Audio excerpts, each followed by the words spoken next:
นี่พี่น้องต้นโพต้นให้โดยที่บ่มีขี้ดินจักก่อนเลยเด้อพี่น้องซูมให้เบิ่งมันเกิดมันใหญ่มาได้จังได๋จะว่าเป็นขี้ดินจังต้นต้นฮุงต้นหอมต้นอิหยังนี่ก็ยังมีขี้ดินถ้าบ่รดน้ำมันก็ยังตายแต่ว่าต้นนั้นพี่น้อง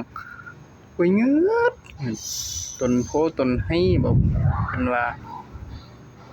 โบราณเพิ่นว่ามีต้นโพต้นไห้ใสจะอยู่ชุมกินเย็นพี่น้องนั่นเห็นบ่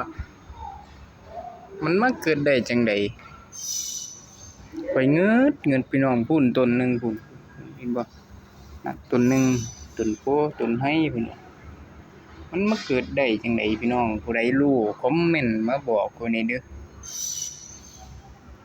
ข้อยเงือดแรงพี่น้องเอ้ยนี่เห็นบ่สิมาเบิ่งให้ใกล้นี่เกิดได้จังได๋พุ่นรากมันเห็นบ่รากมันแต่ว่าแดดมันร้อนพี่น้องแดดมันร้อนอยู่ในปูนแต่ว่ามันเกิดได้จังได๋เงือดนั่นอันนั้นน่ะต้นนั้นน่ะจะแม่นต้นไห้น่ะใบน้อยแต่ว่าตัวนี้เป็นต้นโพพี่น้องมันเกิดได้จังได๋พี่น้องเอ้ยข้อยเงือดผู้ใดรู้คอมเมนต์มาบอกกันหน่อยเด้อพี่น้องอากาศก็ร้อนๆแบบนี้แต่ว่ามันบ่ตาย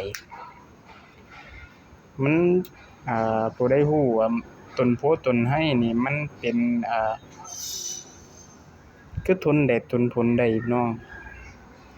ยามฝนข้อยก็บ่ว่าแต่ยามแล้งมันบ่ตายพี่น้องข้อยเงือดแรงใบก็เขียวได้ปกติเดะ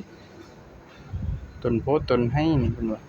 เกิดอยู่ไสอยู่ซุมกินดินว่าซั่นมีอิหยังลาวัณเทวดามาปกปักรักษาบ่